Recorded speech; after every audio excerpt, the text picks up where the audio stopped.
भाई जिस तरह से बाजार गिर रहा है जो पुट सेलर है उनकी तो लंका लगी हुई है।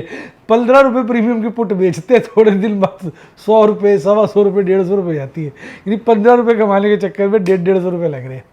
तो आजकल जो पुट बेचने वाले ट्रेडर है वो एक ही गाना गा रहे हैं, रहा गर्दिशों में हरदम मेरे ट्रेड का नजारा, जब भी पुट है मैंने बेची, हो गई आईटीएम वो हमारी, रहा गर्दिशों में हरदम। 15 रुपये कमाने जो चाहे, लग गए 150 हमारे, डंडे पड़ गए जी ऐसे, रहा गर्दिशों में हरदम। मतलब ये सब पुट सेलर का है। मैं तुम्हें क्या बताऊँ, देखो मैं बताता हूँ। अब नाम हम तो आपको पता है, मैं बोलता नहीं कोई भी, सेबी के नियमों का पालन करना पड़ता है। मैंने एक पुट बेची थी बताता हूँ, 2 रुपये 25 पैसे की, वो सारी 7 रुपये 75 की होगी। एक 16 रुपये की पुट बेची थी, 90 रुपये की हो गई ऊपर में, तो आज वो 110 की बिक गई थी। तो 16 रुपये के चक्कर में 110 लग गए। हालांकि बाद में कई पुट्टे ठीक हो गई हैं, पर एक तो बात बोलनी पड़ेगी, वही ना, रहा गर्दिशों में हरदम। तो ये पुट्टे जो नुकसान दे रही है ना, लोगों की लुंगियां तो क्या पुंगियां भी खुल रही हैं। तो आपका क्या विचार है? जिस तरह से आज बाजार गिरा, आगे भी गिरेगा? आपको क्या बॉटम नजर आता है? फटाफट लिख डालिए कमेंट में, क्योंकि डार्लिंग मैं सारे कमेंट पढ़ता हूँ।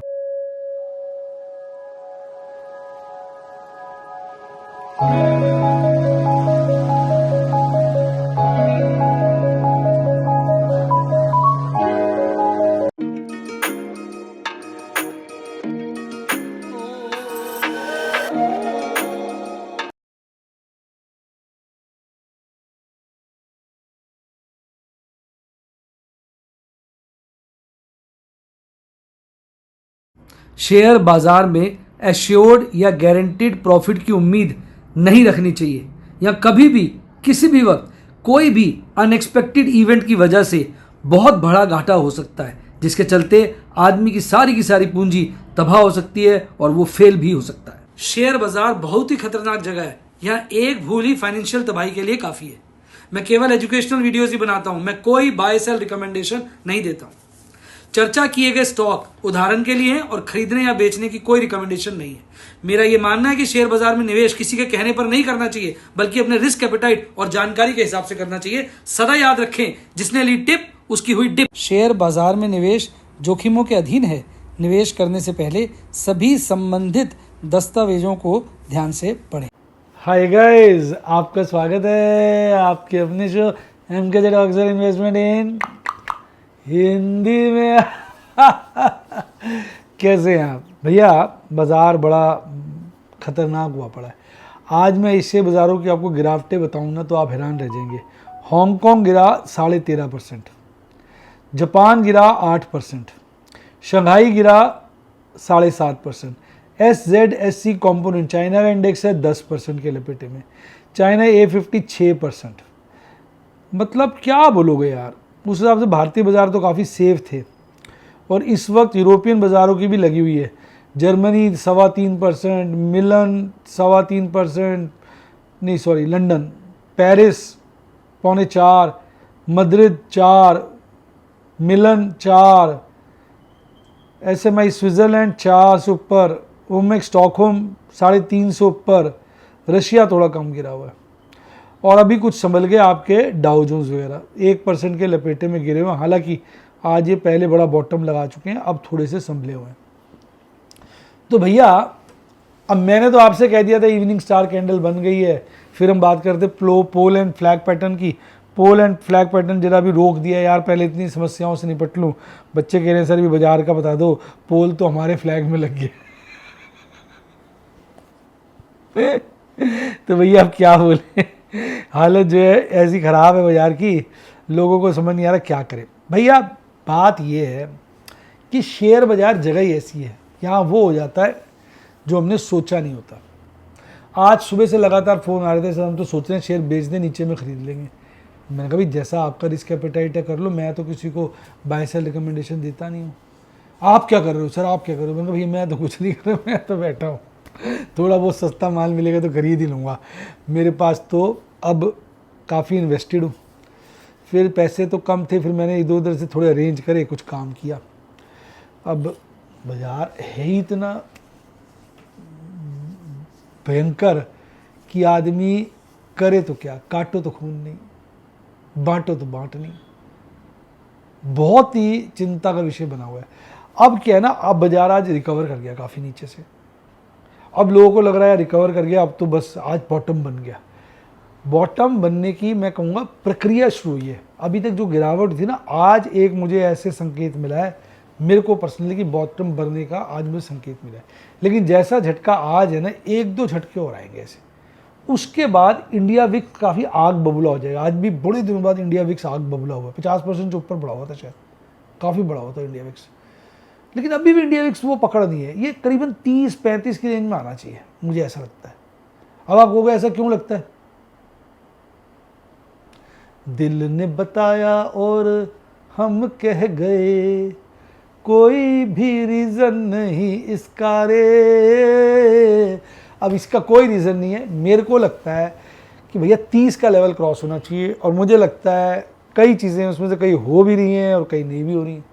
वो तो फाइनली जब बॉटम बन जाएगा तब है। मैंने आपको 20,000 बोला था, और फिर मैंने कहा था भाई ये बात को हो गया 8 महीने, 200 के हिसाब से लगाओ 1600, 20,000 जमा 1600, 21,600, ठीक है, 20,000 जमा 1600, 21,600 हो गया। 250 के हिसाब से चलोगे तो 250 इंटू 2,000, 20,000, 22,000 हो गए। तो भैया मेरी जो अपनी फीलिंग थी वो वाली बात तो सच हो गई, considering time value of money.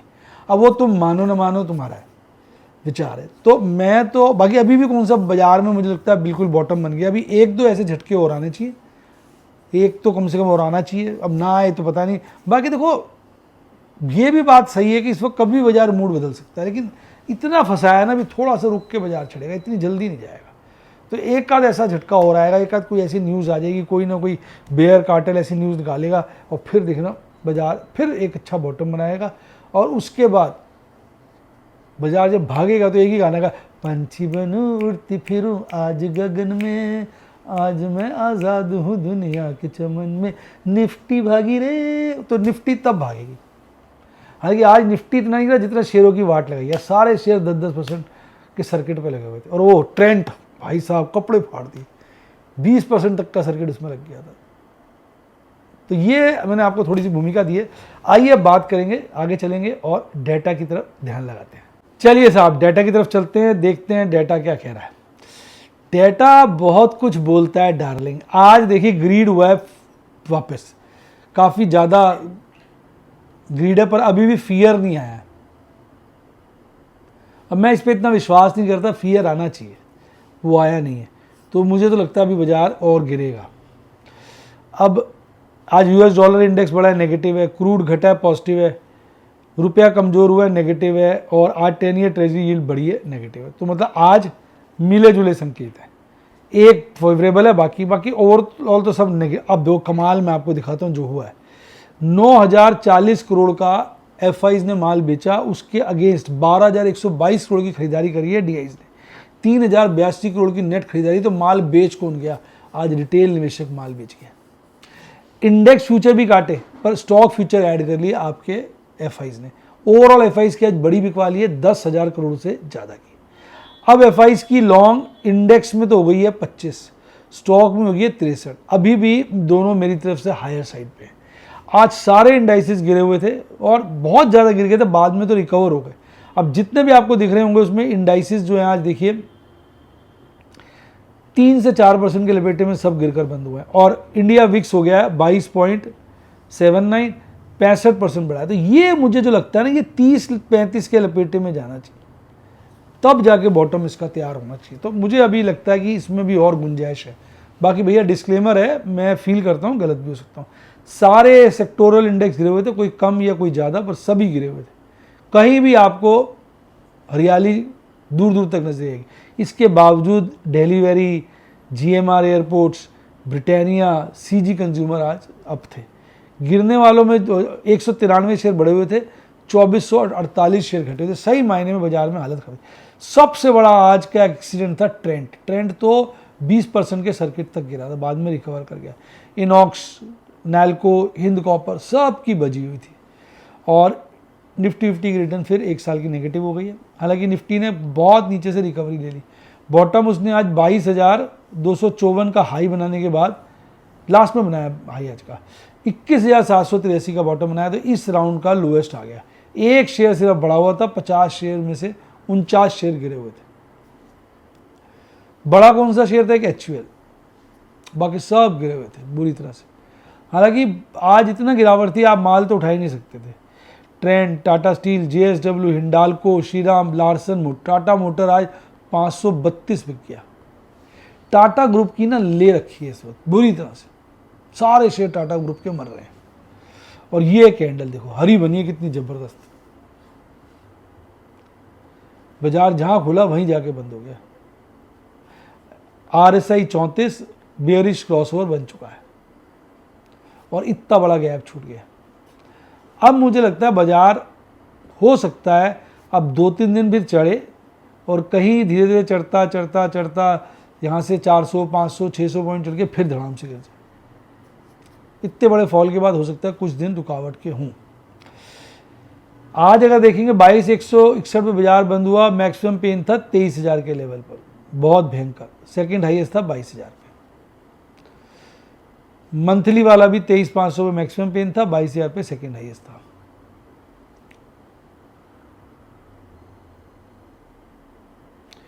PCR की वाट लगी, वीकली 0.59, मंथली 1.09। वैसे देखो जो है PCR बढ़ गया है, वीकली हल्का सा गिरा है, मंथली बढ़ गया। बाद में ना कहते हैं ना रेमिडियल एक्शन हो गया बाजार के अंदर, इतना गिरा बाद में संभाल लिया। अच्छा 10 तारीख की, आज क्या तारीख है? 7 ना, 10 तारीख की महावीर जयंती छुट्टी होगी, तो 9 तारीख को एक्सपायरी इस बार। इसकी भी 1 ईयर रिटर्न 2.82 होगी, ये 3% गिरकर बंद हुआ है। एक भी शेयर बढ़ा तो 12 के 12 शेयर घटे हुए थे। 50,446 का पीक बनाया और 49,156 का बॉटम बनाया। इंडसइंड बैंक सबसे कम गिरा हुआ था, सबसे ज़्यादा गिरा हुआ था कोटक महिंद्रा, एक्सिस, कैनरा पे, इनकी वाट लगी हुई थी।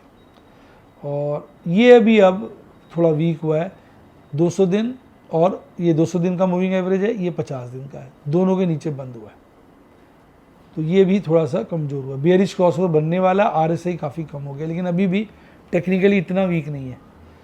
इसका जो मैक्सिमम पेन है, जो सदा 53,000 पर बैठा रहता था, अब आया पहली दफ़ा 50,000 के लपेटे में। और PCR भी इसका काफ़ी कम हो गया, यानी इसमें अभी और गिरावट की गुंजाइश है। अब बाकी इंडेक्स देखते हैं। मिड कैप 2 शेयर बढ़े हुए थे, 19 मिड कैप 100 है ये, और 3.5-4% के करीब गिरकर बंद हुआ। स्मॉल कैप भी 4% के लपेटे में, 1 ईयर रिटर्न 7.87, और इसके भी अगर आप देखेंगे 5 शेयर बढ़े हुए थे, 95 शेयर घटे हुए थे। निफ्टी नेक्स्ट 50 2 शेयर बढ़े हुए थे, 47 शेयर घटे हुए थे, 3.25% के करीब गिरकर बंद हुआ। तो ओवरऑल बाजार में काफ़ी मुश्किलों का सामना है, पर सब ठीक है यार, अपने तो खुश हैं। रामलाल मस्ती में आग लगे बस्ती में, ये मेरा स्लोगन है। और हाँ, आपको पता नहीं मालूम है कि नहीं मालूम है, जब भी आपको ट्रेडिंग या इन्वेस्टमेंट करनी होती है तो डीमैट अकाउंट खुलवाना होता है, और उसके लिए आपको पता ही होगा कहाँ जाना है। मेरी टीम के पास 7011-323-077, 7011-323-077, पूरी मदद, पूरी सपोर्ट। बता देता हूँ नंबर 7011-323-077, भूलिएगा नहीं। कोई हेल्प चाहिए मुझे बताइएगा, अगर कोई दिक्कत आती है वीडियो के कमेंट में लिख दीजिए, मैं सारे कमेंट पढ़ता हूँ, आपका समस्या का समाधान कर दूंगा। और आपने कोई मेरा कोर्स ज्वाइन करना तो भी इसी नंबर पे कॉल करें। अब और क्या बताऊं डार्लिंग, इसी के साथ साथ bye bye, God bless you, happy investing. आप स्टॉक मार्केट के राजा महाराजा बने।